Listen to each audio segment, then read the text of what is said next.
Hello and welcome to today's Masterclass for Polity, in which we'll be doing a very interesting thought experiment. I want you to imagine that one fine day, from the confines of your home and against your will, aliens abduct you, they kidnap you, and they take you to their strange world. And as you get there, you begin to understand, and they tell you that essentially what's happened is that they had been living in peace for many years and they had an advanced civilization and they knew about the humans, but the humans never knew about them because they wanted to keep it that way. And they lived in prosperity for a very long time because they had delegated all their powers of running the place, of running their affairs, their entire infrastructure. They delegated it to a supercomputer, an artificial intelligence, and it did very well for a very long time to the extent that they themselves forgot that without the artificial intelligence telling them how to run things, how to arbitrate, how to make decisions, all decisions were being taken by it and not by them because it was just better at it than them. And one day it breaks down completely. And the situation now is that they have no idea what to do and how to run things. They have no idea because they've forgotten. But they know that humans know how to do this stuff. On Earth, there are institutions and organizations and rules and courts and laws and mechanisms to run so many different things. There are countries which are able to govern themselves and keep themselves separate from other countries. And there are relationships and there's trade and all this complexity of civilization, of how to run human affairs. Humans know best. And for some reason, they nominate you as the person to now help them out of their own predicament, their own situation. And so they've taken you there. And this is your challenge. Your challenge is to teach them how to run everything in their complicated, modern, civilized world. So there are all types of people, different cultures, different languages, millions of people, millions of priorities, millions of different problems, millions of perspectives.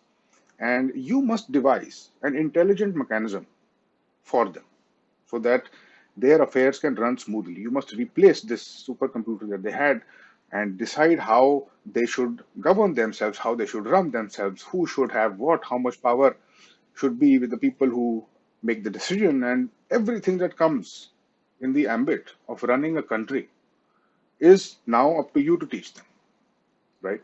How will you avoid conflict between them? How will you teach them? What mechanism will you use, right? And so you realize that the best thing to do is to create a document for them, is to write down how things should be done because you'll be gone after a while. You can't stay there forever. And they will need to figure things out for themselves. So you want to create a blueprint for them. You want to create a document for them.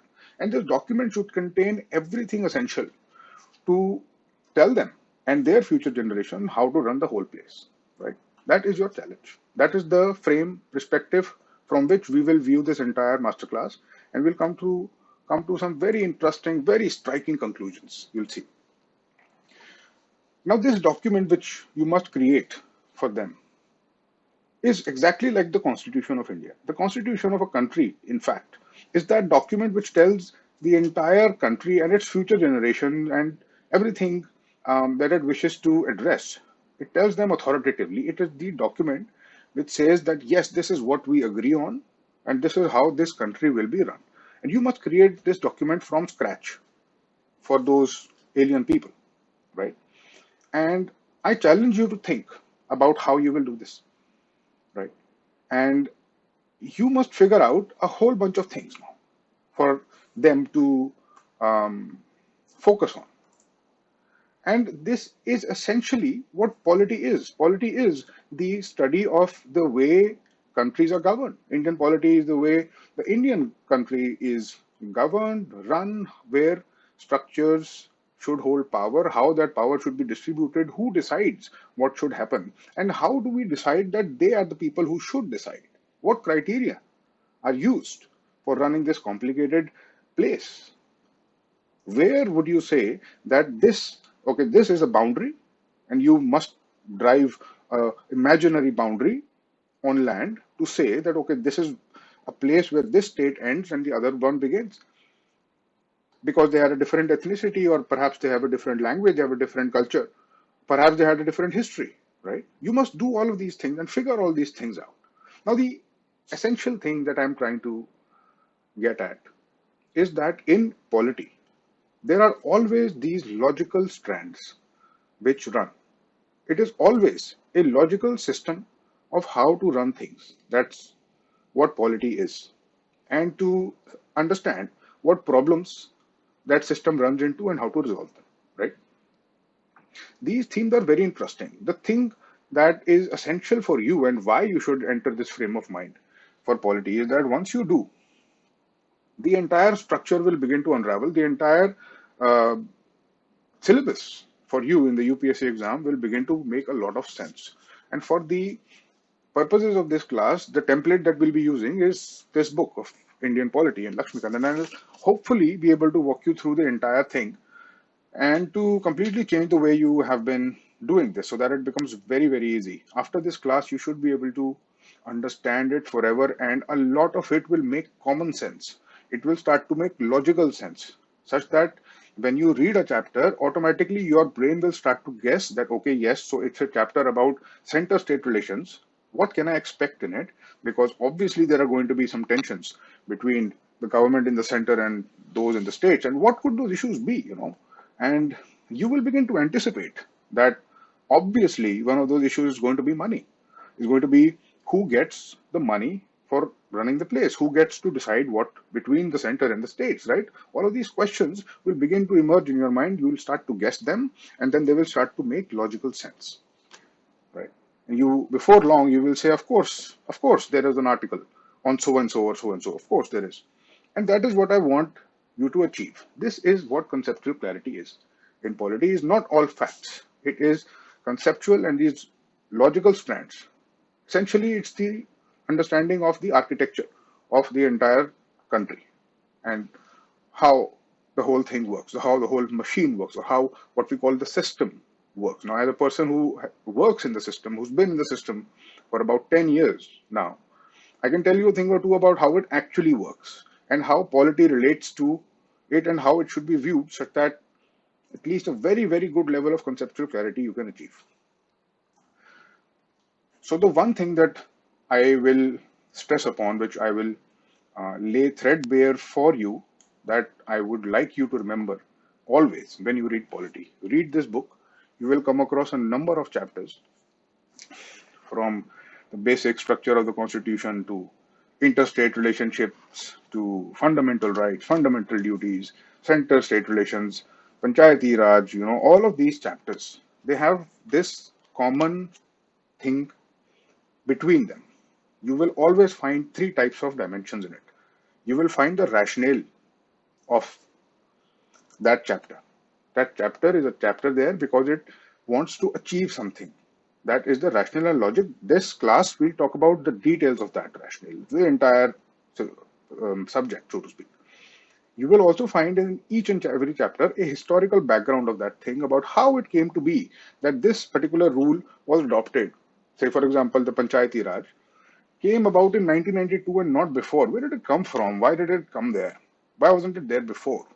Right? All of these things come in the history. We are not concerned with the history of these things today, at least.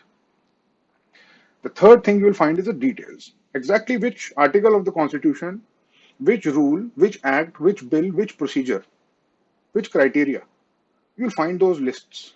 You'll find those factual type of things which you'll have to go through and which you might find intimidating because it looks like a lot of information, right? It looks like facts and facts, and it's like you try to memorize 900 pages worth of facts. That's insane. And it should not be the way you think about this, because this is not true.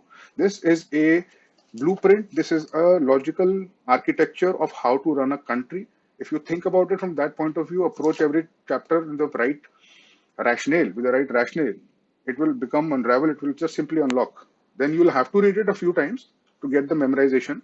Of course, there is no escape from that, but it will never bother you, at least as much as the conceptual thing is concerned. That's for sure. What I'm essentially doing today is big picture formation for the whole of polity. Hopefully, I'll be able to do that. And essentially, a little bit of first reading also.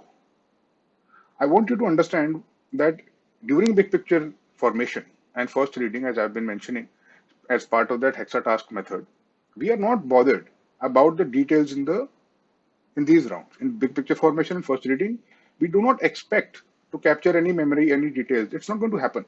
The problem which many aspirants have, many students have, is that they wish to be able to solve previous year questions just by doing big picture formation, just by first reading stage. Doesn't happen because that will come only after second reading, after multiple readings, right?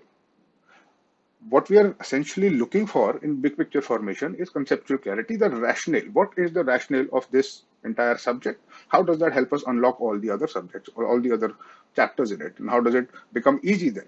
Because once the structure is laid bare, you will easily be able to fill the gaps, and the even the facts will fit somewhere. You understand? They won't be just free floating facts which you just have to remember out of context. You'll have a network to embed them in. It will stay in your memory much longer. It's a very tried and tested and scientific way to do it. Coming back now to the thought experiment, right? You have to design this document for this alien civilization about how to run their country or their world.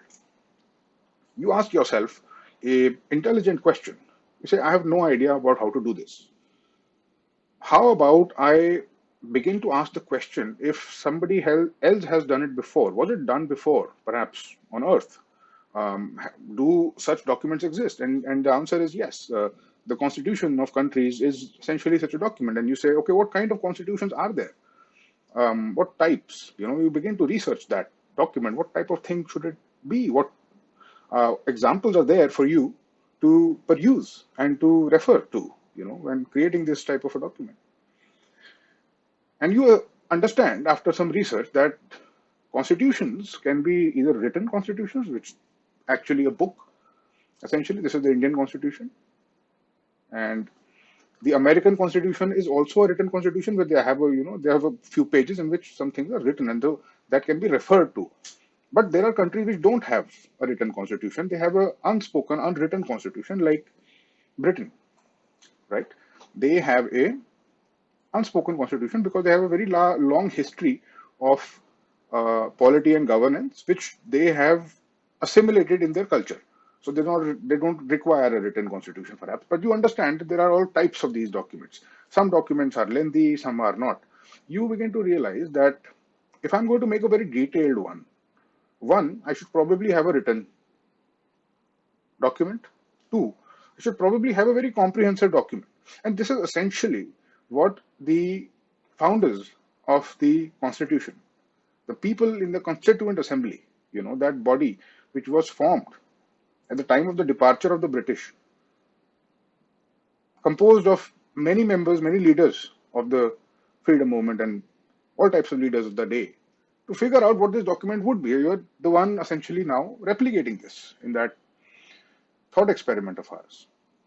They would have gone through the same thought, and then they arrived at perhaps a written constitution and the lengthiest. And this is exactly the type of stuff you will find in this very important chapter in this book called Salient Features of the Constitution. This is essentially what that chapter will be about. It was the lengthiest, it was written, it has a federal structure, all of those things. Essentially, you're trying to figure out right now what type of document it's going to be without you knowing the details. Then it starts to get more interesting. You begin to ask the people that you are trying to make the document for, what type of document do you require?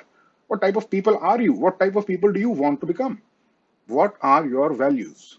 Are you a martial type of state? Do you want to go to war? Is that your philosophy?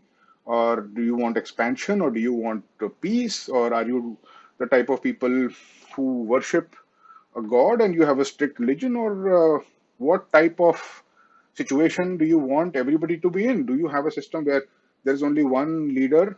Or are you a more democratic type of civilization? What type of document do you need? You can customize it for them, because there are all varieties and all different ways of doing it. And this is essentially also what you will find in this book, in Laxmikant. All throughout polity, there are systems of government. right? And the fundamental values of every country determine what type of systems they will have and why. And you will see that from some fundamental values, the entire constitution of India, the entire legal structure of this country, the entire book can be traced to those values, and you can then make the connections and have a very rich understanding of it. What are those values? You ask those people. You ask, do you want a religion? In are you do you want to invoke God into this document? Is that, do you believe in that type of entity, or how do you treat that belief system?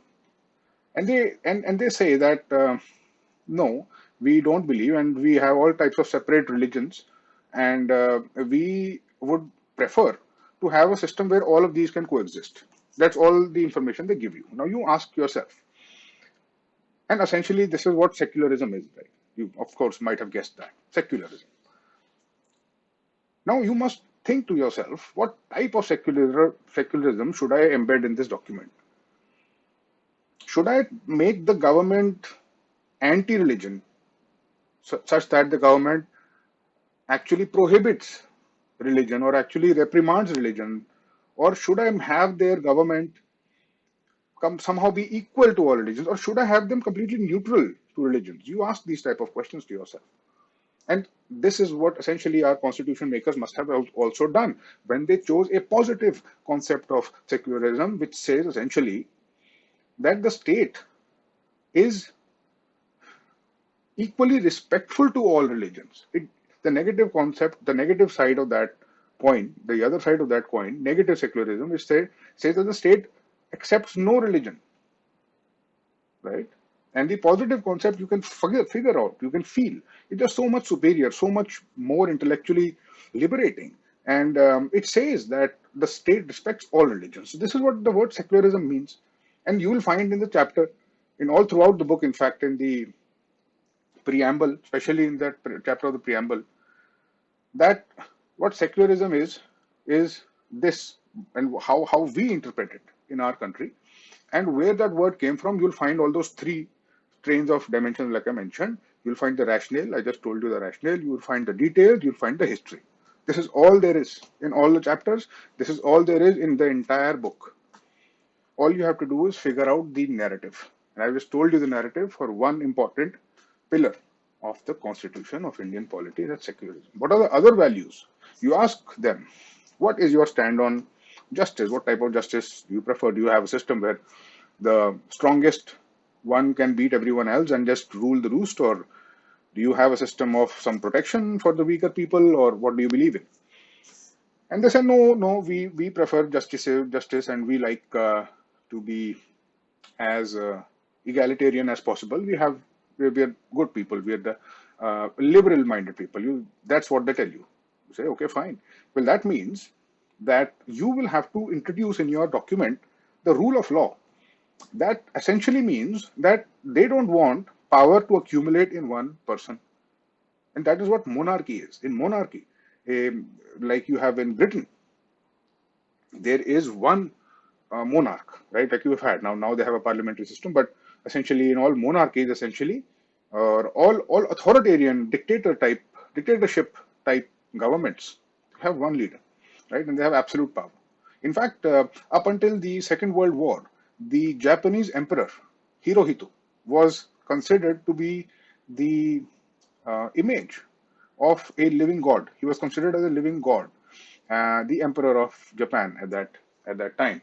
And so you can imagine that ideas like these are not very obsolete. It's very recent that we have come to these type of systems where you have legislatures and governments and debates and democracy and elections. It was not the case at all times. So you must then figure out that for them, okay, yes, justice is important. They need a form of justice in which some rules can determine who is right, who is wrong, not the person speaking the rule. Which is why today in courts and in the entire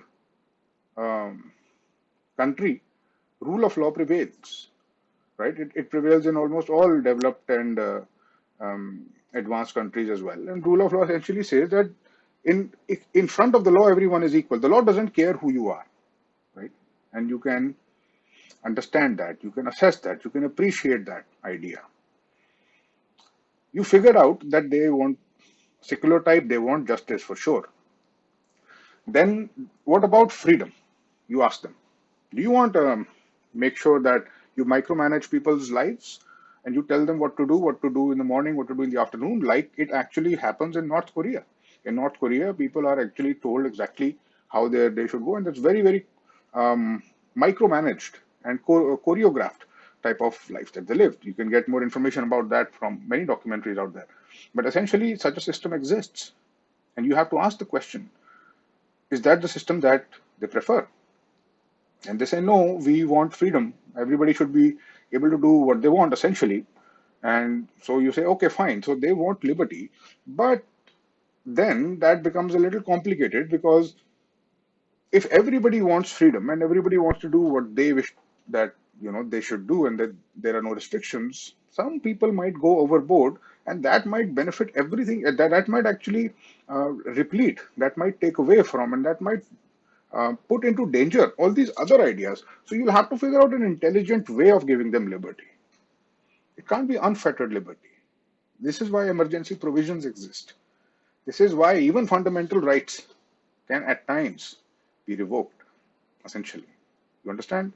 The way the value of liberty tried to be installed in the constitution, successfully installed, but then going through its own evolution. You can't have unfettered liberty. You need some form of structure, right? Somebody needs to be able to make rules. If you have complete freedom, that's anarchy, essentially.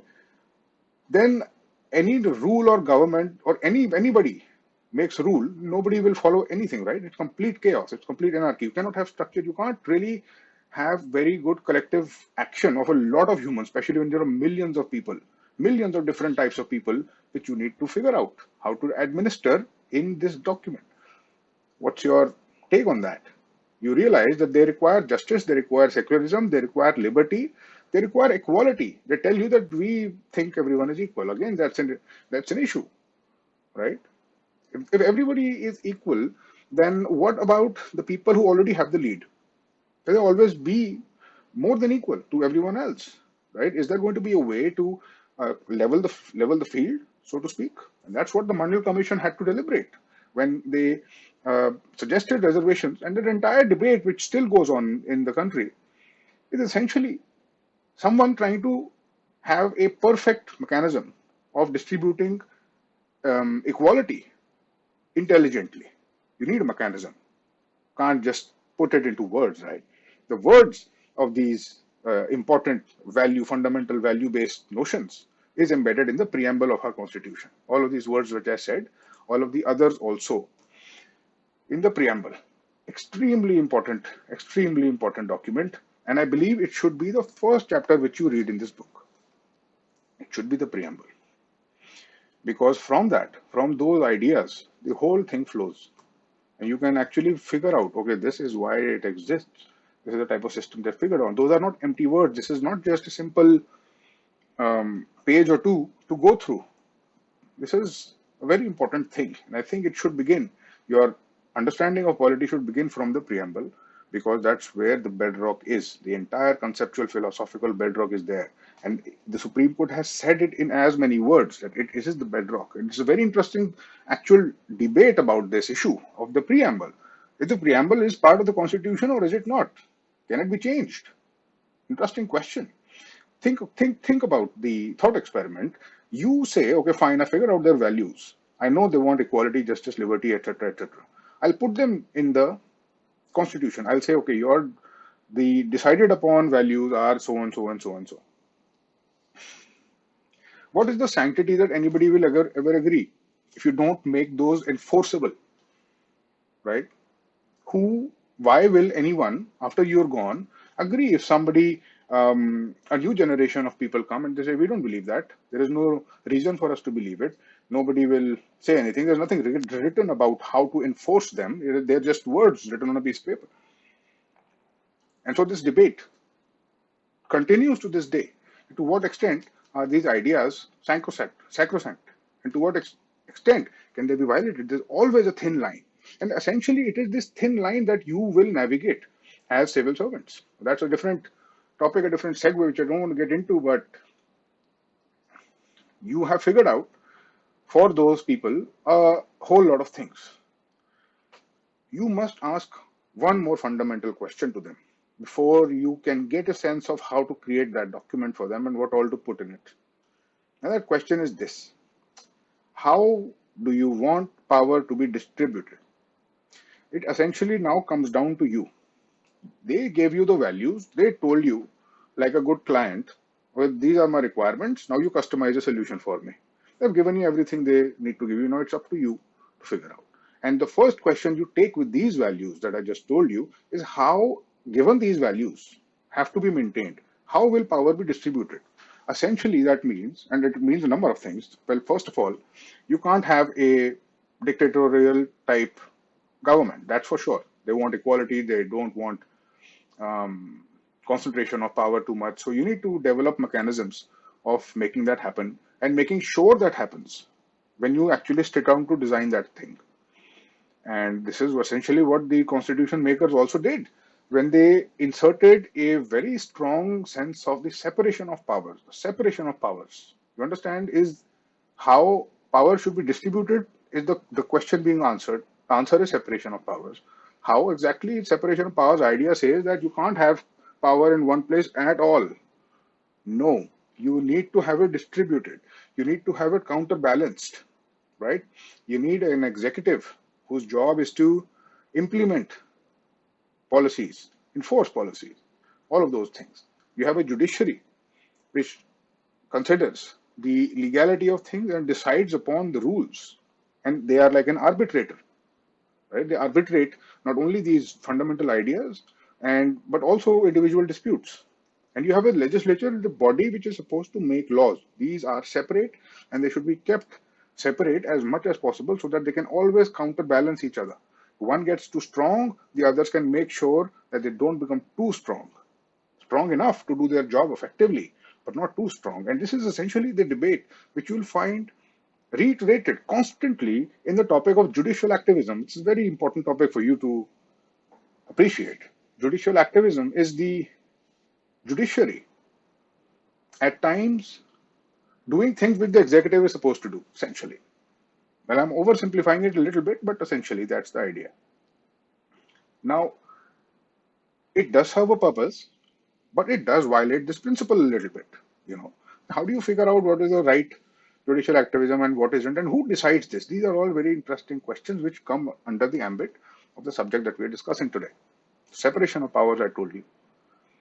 Another important question, interesting question you might ask yourself while creating the document. You say, what about the document itself? How enforceable will be the document itself, right? What will be its sanctity after you're gone? What makes you think that people will still follow it, right?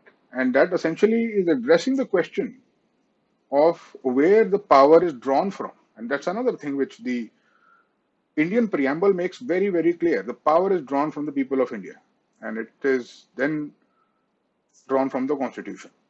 You'll find all that in the chapter in the Preamble. How will power be distributed? You must also consider how you'll distribute power between the different types of people, right? So you have people in one area, then in another area, and they have their own separate type of system, which we call state, right? And all these states have different priorities and they have different mechanisms. And how will the power be distributed between the center and the states, right? Who decides in the same plot of land, of essentially it's just one landmass, who decides what type of things they will do and what type of things the center will do? All of these things, also very interesting, come under the ambit of federalism. And what federalism is, I'll get into that in a little bit of time, but I essentially want you to still remain on track with that thought experiment that we started.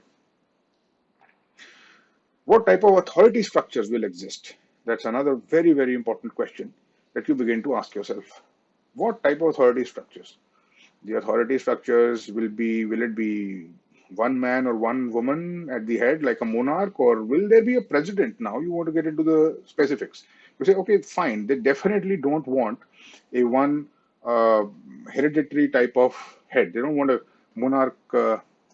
monarchy. They don't want any authoritarian type of system. So I'll have to figure out a way to give them a head, a head of person, so that they have a nominal head, so that they have a figure or say, okay, fine, this individual we consider to be the head of our country. It's a very important symbolic position. It's not to be taken lightly at all. The president is such a head, and in the American Constitution, in the American system, this president is quite powerful and doesn't have any direct, I would say, a direct accountability to the lawmaking body called the legislature. He has his own team of people who he uses to run the country. And of course, the legislature has some influence on him, but he's a separate person and he doesn't really interact or immediately always is accountable to the legislature. But this is not the system in India. So you say that fine, we'll have a parliamentary system of government. That's the technical term for what I've been describing essentially. What will happen in that system?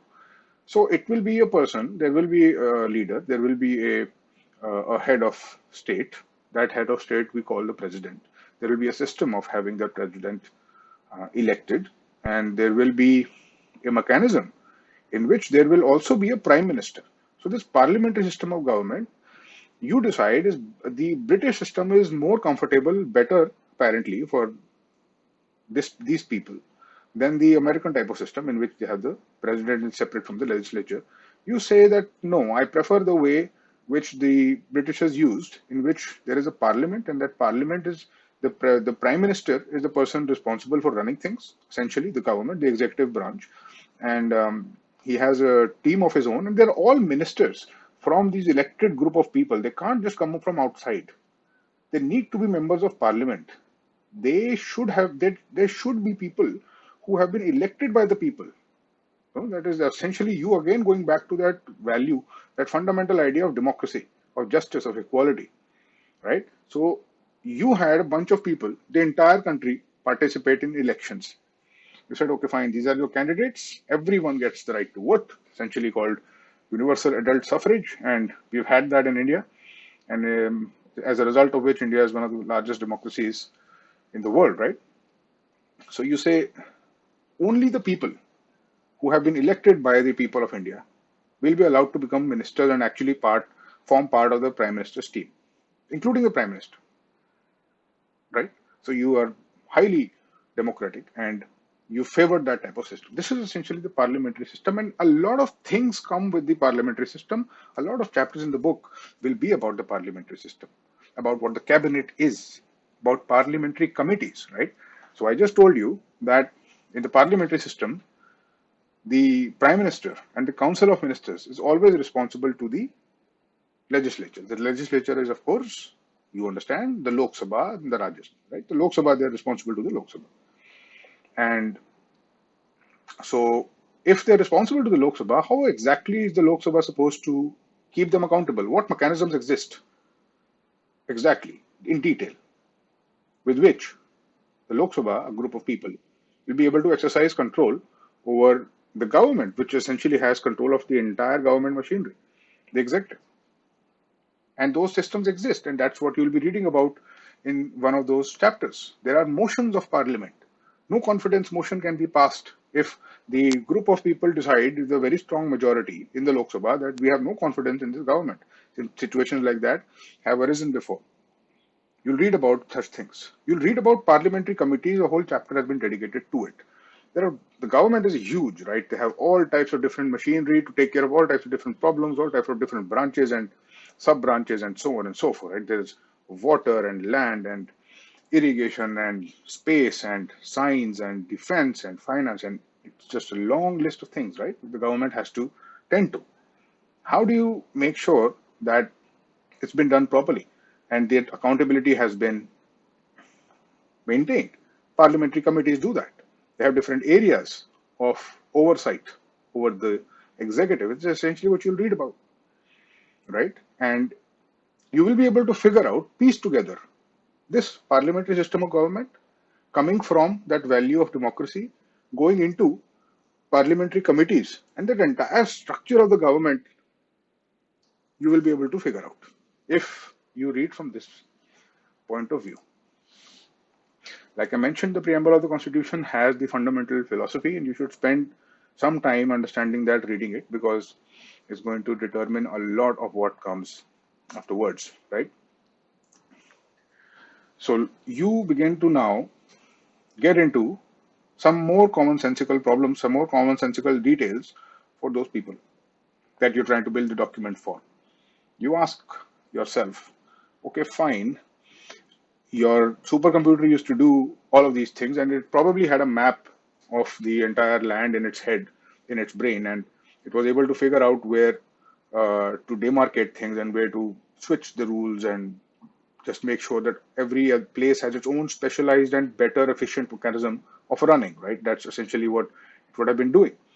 And you must ask yourself now, how exactly am I supposed to make that line? What exactly constitutes this landmass which is to be governed? How should I make the demarcation? Also, more importantly, how should I make the demarcation inside that landmass to say that, okay, this is a place where this type of community and language exists, or it's a place where the people who've been living there have a common past, have a common history, and wish to govern themselves in a particular way, which is a little different from the others. So you have states, and our Indian states, they reflect this enormous diversity which we have in our country, and adds a lot of richness to the whole rubric of our country, the essential part of it. And again, I'm stressing on this because it again takes me back to those values. India is essentially a very, very diverse country, has been. It's a very, very old civilization, and it's been around for millennia. And essentially, you have a mix of a lot of different people here, and that also brings with it issues. So you have interstate conflicts at times, and you'll find a chapter of it in the book. And as you think hard enough, and if you start to imagine and actually involve yourself in that actual intellectual exercise, this thought experiment which I said, and you figure out what could they have conflicts with each other, realistically speaking. One thing which might come to your mind is perhaps they have issues with the way water is distributed, because you have a river running from states between one to the other, and maybe it crosses the border, and maybe some state gets perhaps more water upstream and the other state is left dried out, and perhaps the water gets used, or there are other issues of resource sharing between them. So you have what is known as water disputes between states, and a commission which exists to resolve these water disputes between states and treaties. And also you have essentially a whole section devoted to these type of mechanisms, right? Now, when you decide the border of anything, there is always a chance, a probability that it will come under dispute, that people don't necessarily agree that this is exactly where we'll have that border. Some people do not agree. Some people might feel otherwise, and that leads to border disputes. Also, another thing which will come under the rubric of territory. This territory is going to be one chapter in your book, right? All of these things now you can begin to anticipate, you will find. You can also begin to anticipate what type of details you're going to find. Interesting questions and all types of eventualities of the future might pop up while you are creating this document for them. You say, for example, okay, I did create the structure now, I put the boundary here, but is that boundary exactly fixed? What if in the future some other country wants to merge with them, or they perhaps take over some other country, or they agree that, okay, we'll have this type of we'll have some area given to that country, some area given to us, and you'll have that type of an arrangement. So how fixed can I make that border, and how am I supposed to make sure that they are able to change that border to their convenience when required? So you'll find articles and you'll find provisions of it in this book. Exactly, that's what you'll find in this chapter, right? This is the rationale. And what you'll find is the details, like I mentioned.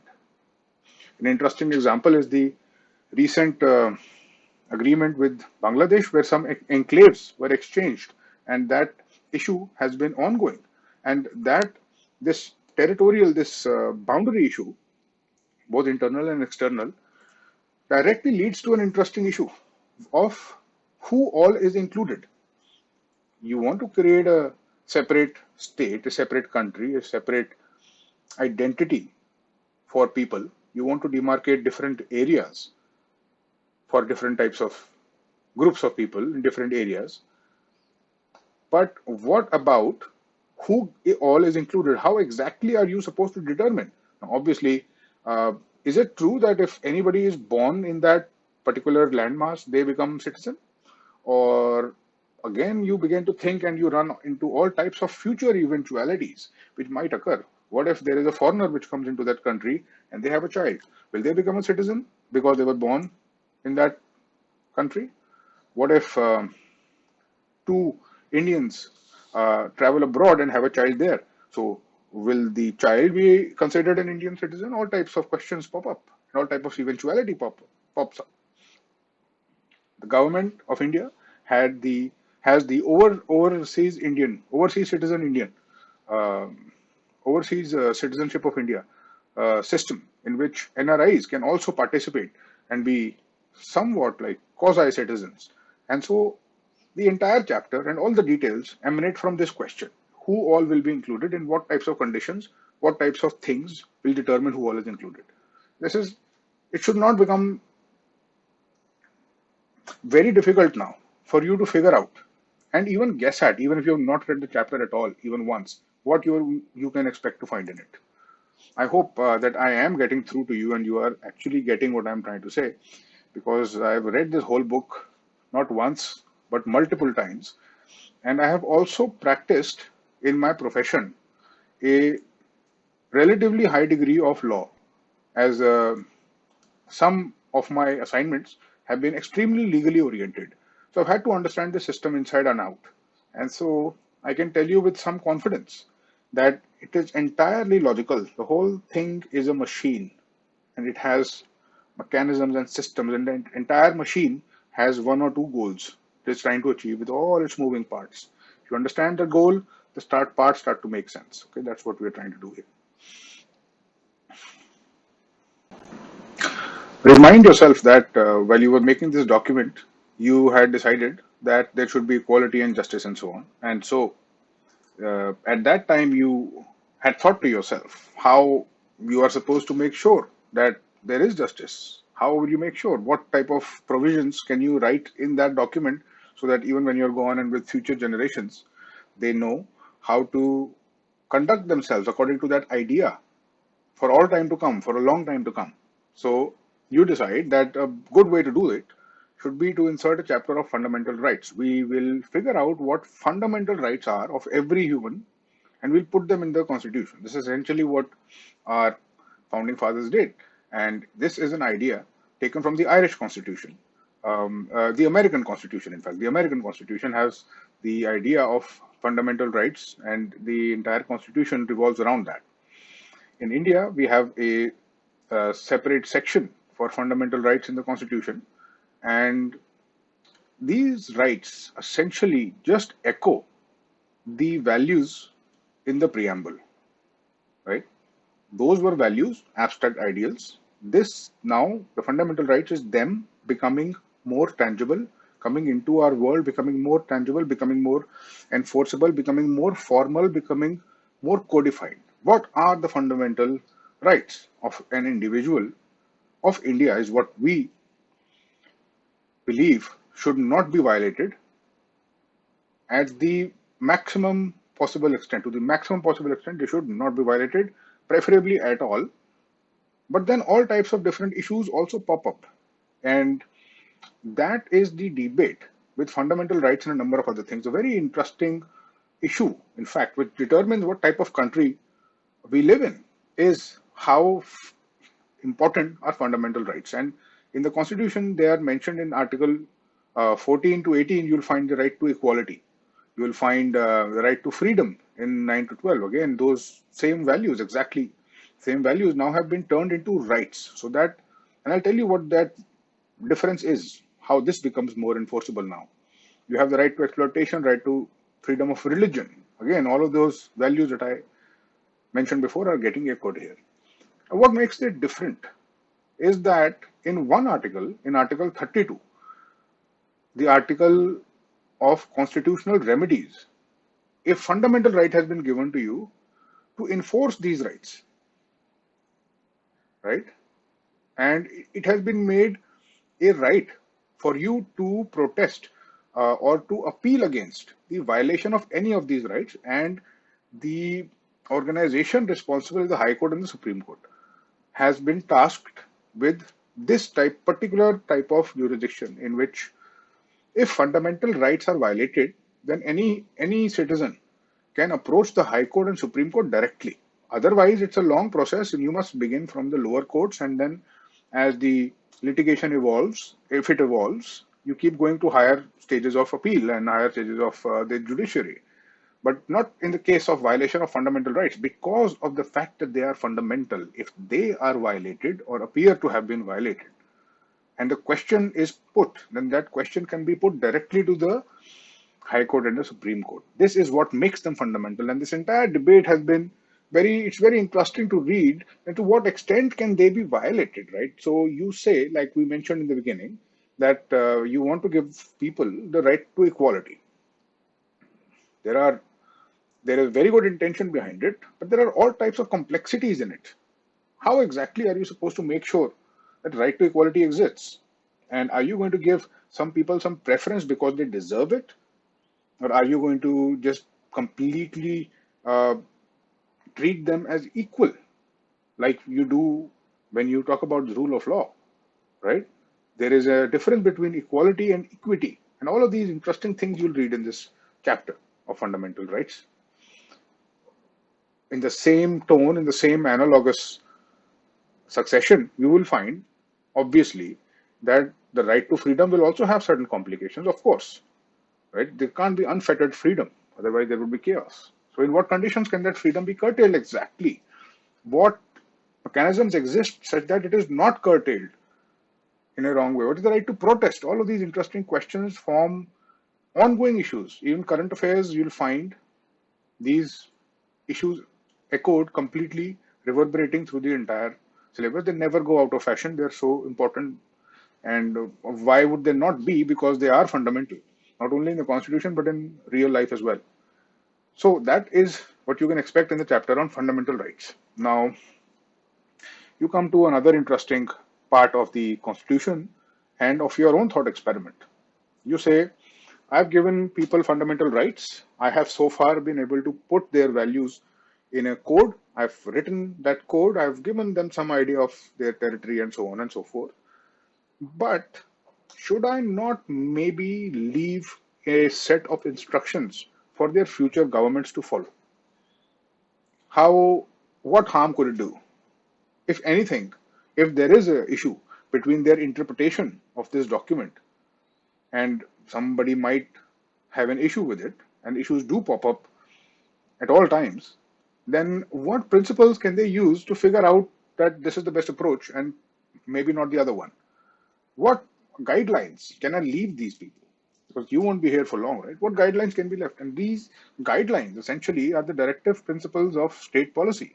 They're instructions to all future governments, and you will find them listed in Article 36 to 51, fundamental to the governance of a country. These are fundamental to the governance of a country. But again, here comes an interesting question. Do you want to make these principles legally enforceable? Or do you want to leave them as guidelines? And if you leave them as guidelines, they become essentially optional. The government may or may not follow them, right? And you decide that it would be too constricting to make them legally enforceable. Too constricting. The government wouldn't have any freedom to change according to the situation if you make them completely enforceable. You can't have that level of micromanagement, you decide. And so essentially you leave some room for flexibility, for evolution, and you give the status of these principles. They are not enforceable, but they are not justiciable, but they are fundamental to the governance of the country. And the Supreme Court itself has many times reiterated the fact that they are fundamental to the governance of a country, and they impose certain ideals and values on all future governments to follow. In some detail, you will find what all is expected of a government mentioned in the directive principles of state policy, even though they are not justiciable. There is a debate and a question between the directive principles of state policy and the fundamental rights. Many debates, in fact. So, on the one hand, you say in your fundamental rights that everyone should be completely equal, or you say equality is fundamental, right to equality is fundamental, can't be violated. On the other hand, you give the direction to the government and you say all future governments must strive to improve the quality of standard of living and to have, you know, uh, a improved health of citizens and many principles. How is the government supposed to enforce these principles? And what happens if they enforce any of these principles and they come into conflict with this right, this fundamental right, which is bound to happen? So that issue and that friction between the fundamental rights is what you will find essentially in this country. Imagine you back in that thought experiment, you back in that situation. You have done a lot already in creating this document. You have a structure ready with you.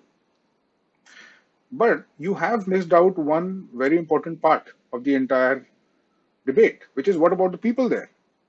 You're going to leave this place with a country and a way of making the country run and all these other systems that you are creating. But are there any obligations on the people on how they should behave? And do you want to make sure that you list them out? And they were added in our constitution in Article 51A, first by the Swaram Singh Committee. And fundamental duties were listed in the constitution as fundamental to being obligations of every Indian citizen. Enlightened idea. And this was taken and borrowed, in fact, from the Soviet Union constitution, the constitution of the USSR. And the fundamental duties are themselves very interesting. And I find that one of them says that it is the fundamental right of every Indian to develop a scientific temper and a rational outlook. And I find that extremely um, enlightening and very liberal in approach, a very intellectual liberal approach. And I believe it's a very progressive idea, a very liberal idea. It's, I suppose, one of my favorites. When I teach my students, I do remind them of this fundamental duty. When I teach them anything about being logical or reasonable or being scientific or being critical, I say that it's not just a nice thing to do. It's not just a trick which will get you a bunch of more marks or anything. It is actually a fundamental duty for you to be scientific. It isn't really as optional as you might think. It's a duty, it's an obligation. The same document which gives you fundamental rights gives you a moral obligation to be scientific. So we'll keep that in mind, and it's an interesting thing to consider, right? During the process of this creating this document, you must ask yourself also what amendments can you allow? How flexible do you want to have this document? Do you want to have a completely rigid type of document which you write and then you exit the situation and it tells them every single thing in every single detail? Can you even create that document? Now you figure obviously that that's not possible. There is no way you can predict all types of future outcomes. Something surprising is going to pop up in the future, and these people will need the ability to change according to it if they're going to survive, and they will need to do that. So you give them some sort of mechanism to make sure that the document is flexible, not too flexible, but flexible so that they can change it if required and in whichever way required. This brings up all types of questions now. The people then ask, and you ask yourself, if I'm allowing this document to be changeable, to be amended, then how long is it before somebody comes and changes it? To what extent can I allow it to be flexible, right? Because you need the flexibility also, but you also require it to be stable over time, stable enough, otherwise it would not make any sense, right? And this has been a very interesting, very fascinating debate with between the government and the Supreme Court, right? Remember that one of the ideals was liberty and justice. And so following that, you had instituted rule of law and you had instituted the separation of powers, and you had given the power of executing laws to the executive, power of making laws to the legislature, you'd given the power of adjudicating and deciding upon laws to the courts, to the judiciary. Now, the issue of how easy or difficult it should be, or possible to what extent, to change that fundamental document has come up in front of the court, and as a sort of a struggle between the government and the courts, leading to the very popular Keshav Nanda Bharti case, which, if my knowledge is correct, is the lengthiest Supreme Court judgment ever in history uh, of India. So that critical issue of how changeable is this, what can you change, has come up, and it's a long struggle of between the government and the judiciary. And essentially, now the situation as it stands is very interesting. The situation is very interesting because the Supreme Court has now essentially said what we had begun with. Our thought experiment had begun with us creating a basic central framework of values of how this place would run itself, right? That is exactly what the Supreme Court has now deduced, the basic structure doctrine, the basic structure of the document. So what is the basic structure?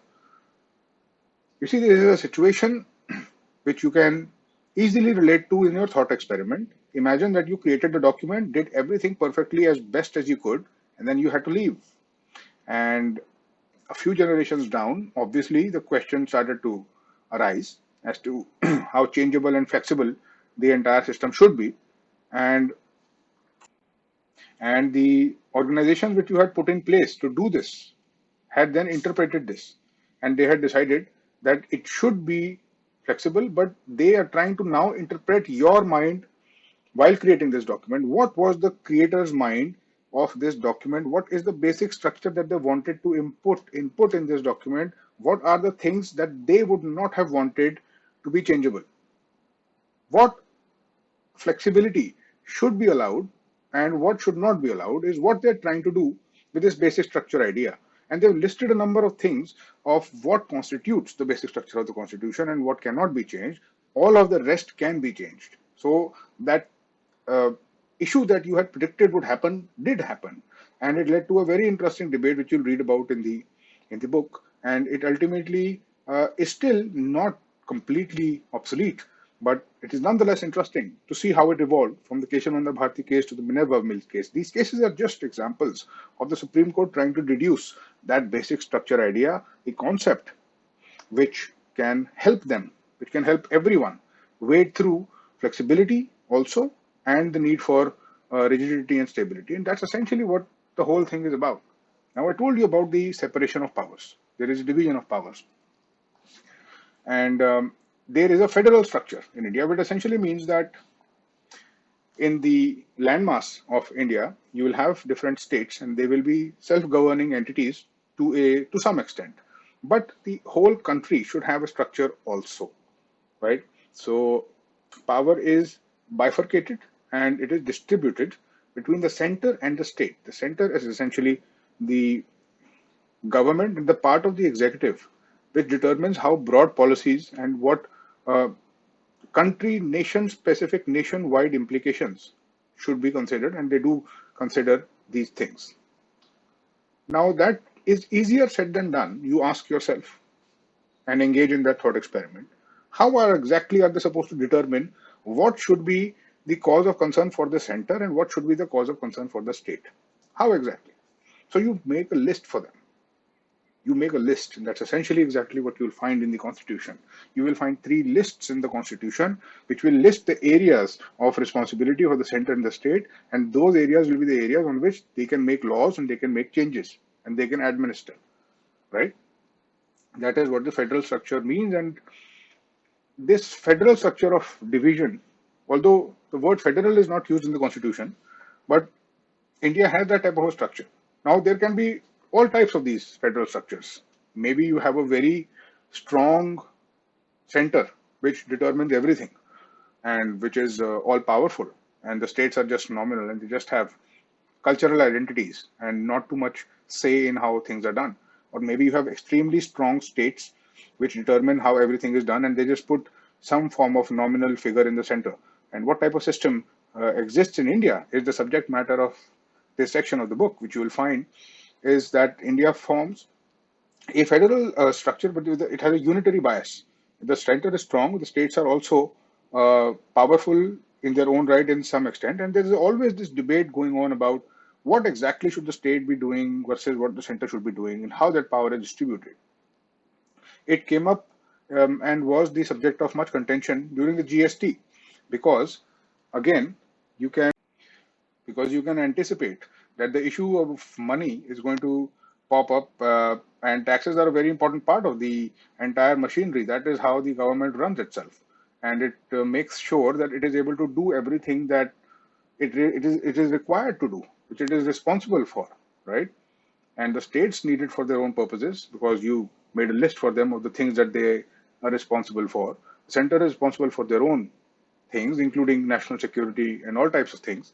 And they have their own list, but you also made sure that you had a concurrent list, a list in which both could have some form of decision-making power, in which both could make laws, right? All of these things you'll find there. And the federal structure is essentially that entire distribution of power between the center and the state, and how arbitration occurs, what mechanisms are there so that a smooth uh, mechanism, a smooth way forward can be found when such differences or when such tensions exist.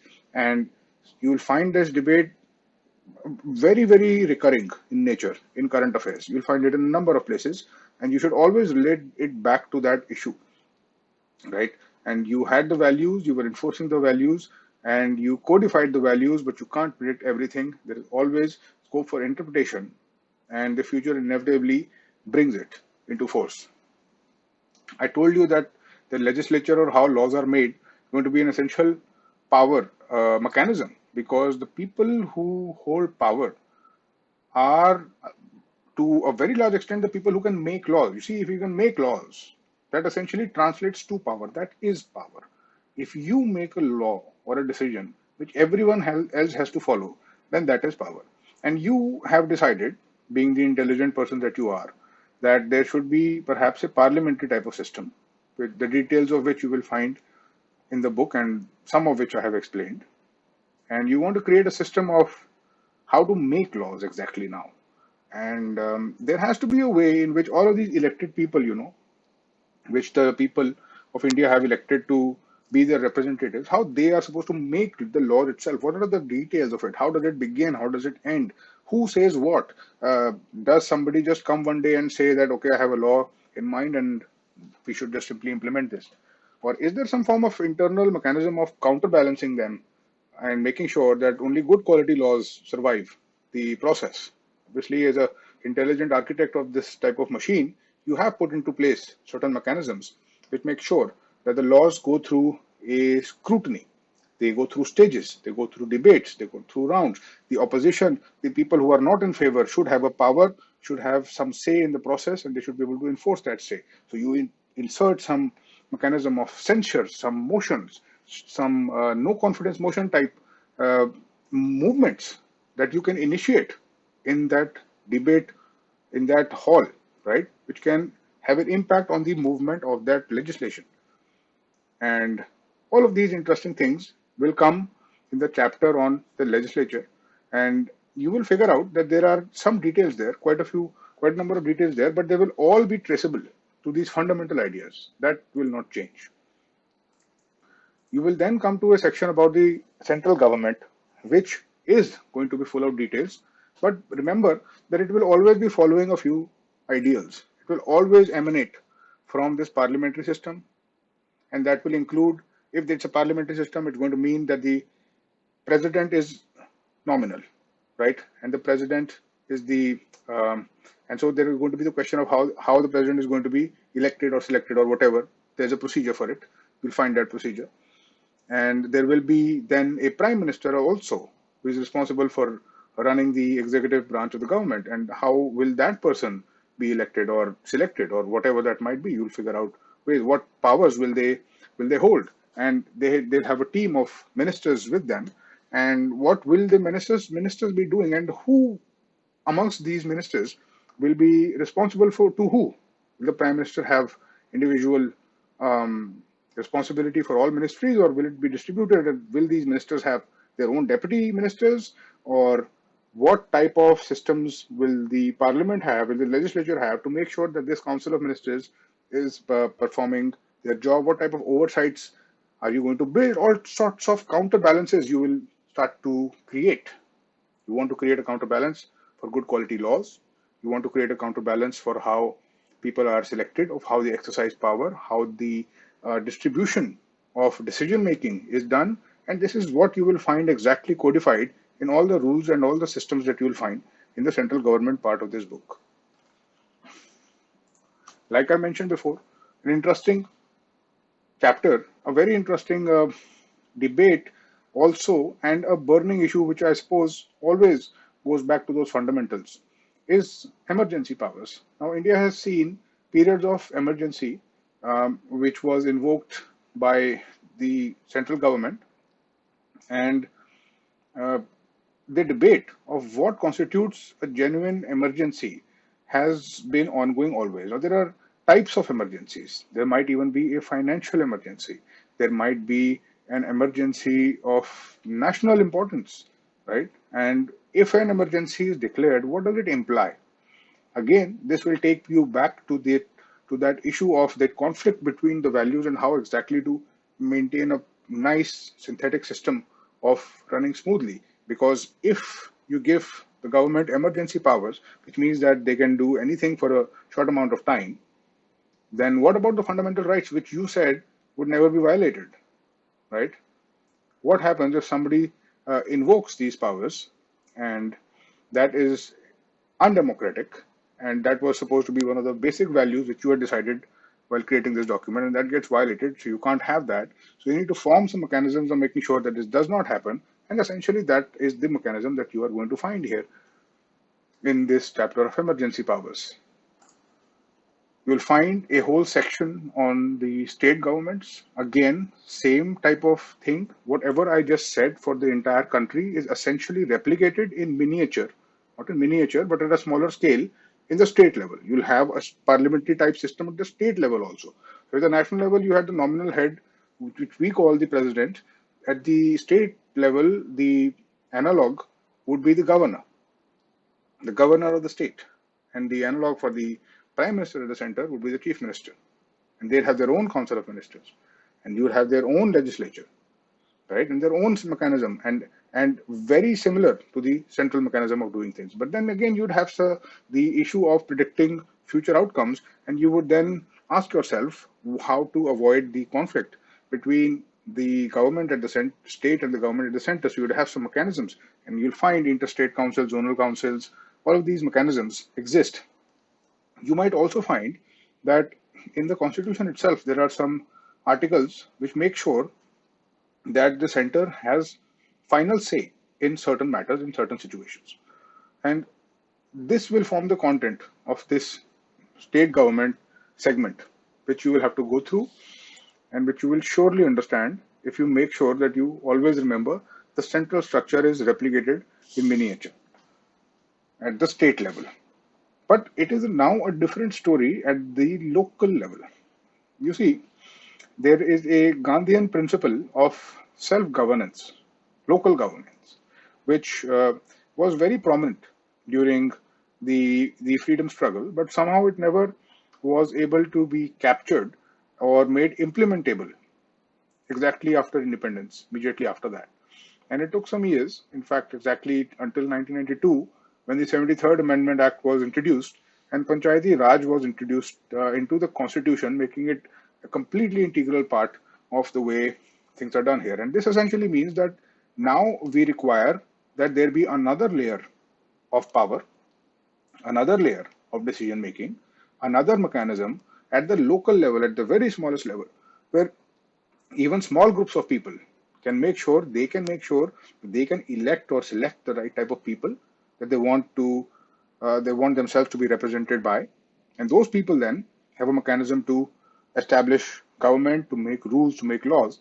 Now, since you are adding a third layer of complexity of governance, you have to have a mechanism of counterbalancing and coordinating between the state level and the local level. How is this local level of government elected? Who forms what? What happens in rural areas where some different mechanisms have existed? What happens in urban areas? Essentially, what you find is the panchayat. You'll find municipal corporations as the urban analog of that. And all of these uh, issues you will encounter.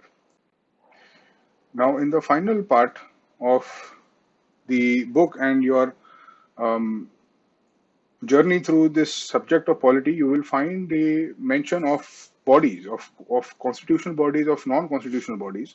Now, this again might seem like a lot of information, but remember that each of these bodies is going to be serving a purpose, which in turn is going to be serving one of those values. Okay, you'll have the Central Information Commission, you'll have the Union Public Service Commission, whose exams you strive to and wish to qualify. You have the State Public Service Commission, you have a national auditor called the Comptroller Auditor General of India, which is a constitutional body which is responsible for conducting audits of government organizations. You see, the requirement of audit is a technical requirement because when you run a very big organization, a very complex organization, all types of technical things come into the picture of running that an organization of that scale. There are accounts, there is the way money is spent, there is the way money is incoming, there are all sorts of expenditure, all sorts of taxes, sorts of rules to be abided by running that compliant organization. Now, who checks if this is being done properly or not? That is done by audits, and this the Comptroller Auditor General is essentially the organization responsible for it, and it's been mentioned separately in the Constitution. You will read about that. Similarly, you will read about the GST Council, you will read about the Niti Aayog, the Planning Commission, and you will essentially be able to come away with a very good holistic understanding of this whole book. Just never forget the fundamental tenet that I have been telling you since the outset is that there is a logical narrative to the whole thing. It will come in the first reading, the second reading. If you take this perspective, which I have been constantly telling you, which has been common theme throughout my talk today, take that perspective, think about it for a while. Don't jump into the details immediately. Don't start to remember the president's name. Don't start to remember all the speakers of the Lok Sabha instantly. Take a minute to figure out what this functionary is. Why is that functionary required? What mechanisms exist? What debates are now occurring because of that? If you spend a few minutes and if you can fix that link, one connection is made between your concepts of what exactly is the purpose of this functionary of this organization, then everything will begin to make a lot more sense. Common sense will guide you most of the way. It will stop being a series of facts. You will start to enjoy it, as I hope that you do. And also don't forget that Indian Polity is essentially a brochure for your future employer. Since you want to be civil servants, it goes without saying that you should have a very good fundamental idea of how the organization is run, how the system is run. You need this system type of mindset, right? That is what they want to test in the section of polity. How do you adopt this system type of mindset? You adopt it by getting yourself into this thought experiment of zone where you must imagine yourself as the architect of the entire system, see it from a height, see it from a helicopter type of view. That is essentially what big picture formation means. It's a very important step, and once it is done, everything else becomes very easy. Now, that being said, I should mention that it is not possible to skip the hard work, to skip the memorization. Although I don't want you to sit down and actually do repetition and memorization or complete or start repeating the whole thing in writing, there's no reason for you to do that. There is reason for you to go through multiple readings of it. With every reading, when it is done with this narrative at the back of your mind, concepts will become clearer and memory will even start to become automatic, right? So it is simply, very simply a matter of repetition. Do it again and then again and then again. Always do it with this type of perspective. As the readings increase, your attention to detail will begin to increase.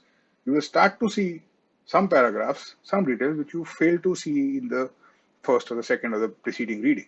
And that's completely normal, that's completely natural, that is the way it is supposed to go. Essentially, you will come to the end of this chapter and this book and the preparation And as I have come to the end of this class, I also come to the end of that thought experiment which I did. Now, I hope that it has led uh, for some windows in your mind to open and to let the light of this subject enter into your mind. And so I hope that I'm able to ignite a spark of curiosity in you. If I've been able to do that, then this talk has been successful. As always, you have my best wishes, you have my support, you have my guidance. You can always ask me what your issues are, and I will try my best to do whatever is in my power to help you out in your journey. All the best.